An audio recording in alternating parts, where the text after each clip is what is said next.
our last trip and made a purchase, something that we've been wanting to get for a while, and I wanted to talk to you a little bit about it and kind of unbox it for you, show it to you, give you a first-hand experience of what it's like. It'll be first-hand for me, first time.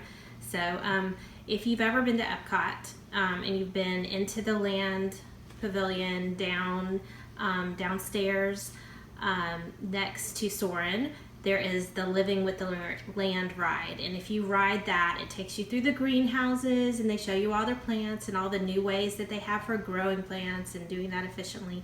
And one of the things that they also talk about is growing plants from cells of other plants, and they show you a little just window into a laboratory where they're working on that, which is a really cool concept.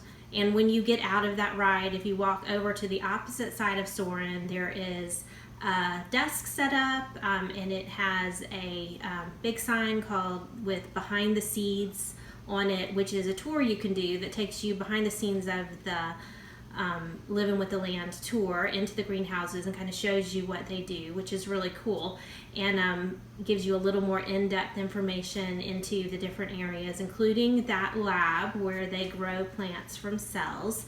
And one of the things that you can purchase in addition to that tour is an actual plant, one of the plants they grow. So we picked up 2 of them this time. I look at them all the time, guys. Every time we're there, I'm always checking them, and I'm a bit of a foodie. I like to cook, so a lot of the plants are just ornamental, they're pretty, so I wasn't really tempted to buy them. But when we came this time, they had a vanilla one, and if you see, the boxes are always the same, but then they have these little tags that tell you what it is, and this one is vanilla. And then my daughter was with me, and she saw the lavender one, and she loves lavender, so we had to get that one as well. So we purchased the 2 of them and brought them home with us and decided, well, we're going to give it a go. Now, I've heard mixed reviews, looked online. Some people are really successful with them, some people aren't, but we thought we'd give it a try. So I'm going to kind of walk you through what the directions say you should do, and we'll see how it goes. So when you open the box, it contains a couple of different things. So you open it up, and the most important thing, obviously, is this nifty little glass bottle. It has the plant inside, and the plant is in this gel medium that has everything needed to grow and really encourage root growth. You can see it's even got giant roots growing up from the side down into the to the gel. It's really solid too. I know it looks like a liquid, but you can see you tilt it, it doesn't move. It's a really solid gel. And it is hermetically sealed. So if you'll see, it's actually got this tape around it to keep you from opening it, and they actually tell you not to open it until you're ready to plant it. But it's a sterile environment. I guess they don't want you to introduce any germs or bacteria. So the first thing you have to do is unseal it, which this freaks me out a little bit after reading the warning, guys. I just have to tell you. It's like, you know, the kid in the bubble. What's going to happen when I take my little baby plant out? But, and you open it up. Okay, so I guess I should show you guys the instructions. So I'm going to set this down. Inside the box, in addition to the jar, is this little instruction booklet. It doesn't have nearly as many instructions as I would hope based on how delicate this appears to be, but so it's got lots of cute pictures in it, and then it has these 5 steps. There are only 5 steps supposedly to growing a successful plant from a little mini garden kit, so we're going to follow those. So the first one is to remove the plant carefully from the test tube without damaging the roots. And guys, this is what, from what I've been told, is like one of the most difficult things. The gel is solid, like I said. So I'm going to use a spoon and just try to scoop it out because supposedly a lot of times the gel, like the roots just break off in the gel. So I'm going to try to just take it out really delicately here and not break off my roots. All right, as you can see, I mean, this gel really is solid. So, trying to be careful. Some people even plant it with the gel on it, but they tell you not to do that, and you're supposed to carefully make sure all of the gel is removed. I'm just gonna take the bigger chunks off. All right. They say to rinse it under running water, but for the purposes of you guys seeing, I'm just gonna dip it in here and see if I can't loosen some of it up. But if I can't, I think I'm probably just gonna leave it because I don't wanna break my roots off. So we're rinsing all of the gel off, or most of it, I should say. There's still a little left on here, and I think I'm gonna leave it because I just don't wanna break my roots off.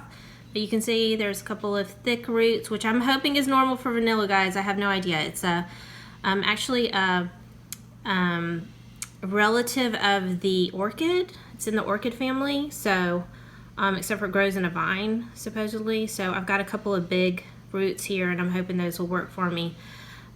These do not come from seeds, guys. These are actually created from cells from the vanilla plant that's inside the Living with the Land tour. So they're all from that same plant. So essentially this is like the same plant, not a baby of the plant, but that same plant. So so it tells me that I'm supposed to place it in the soil. So we're gonna dig ourselves a little hole here. All-purpose Mickey spoon there. And I'm gonna try, there's not gonna be much left above the soil, but I'm gonna try to bury all of the roots here.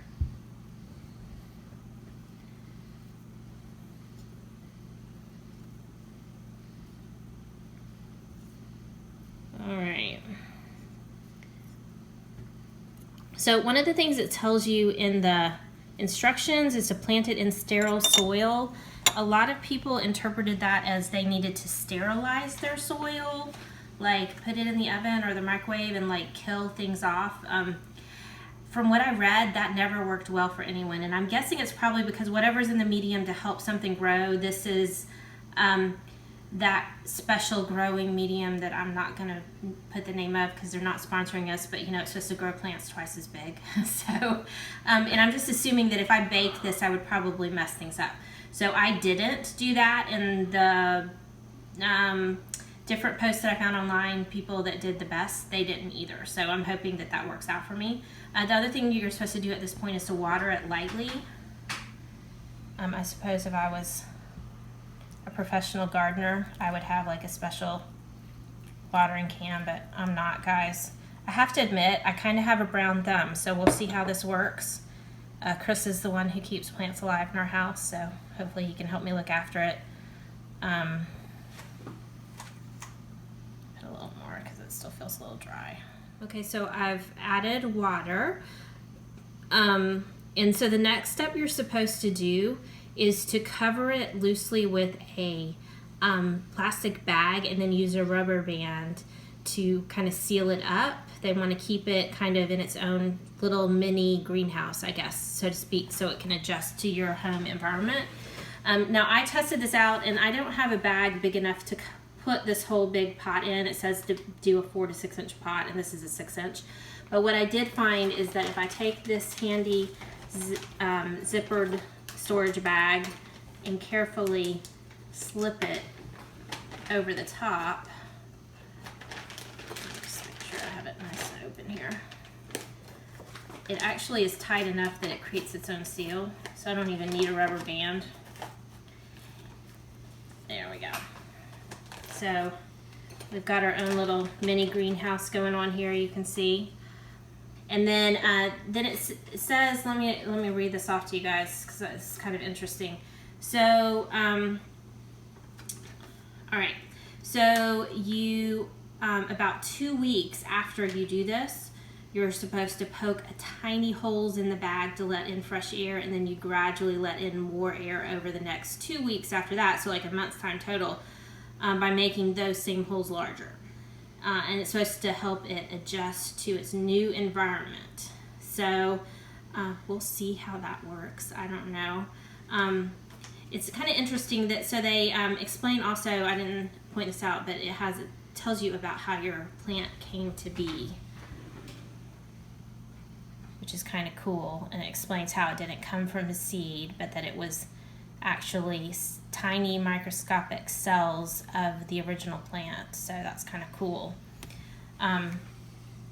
It says that they use a microscope and they remove a tiny portion of the plant, and then that plant piece is placed in a container filled with this nutrient medium similar to what's in there now, and it grows into several shoots, and then each of those shoots are divided and put into separate medium, and then they multiply more, and they just repeat this again and again and again.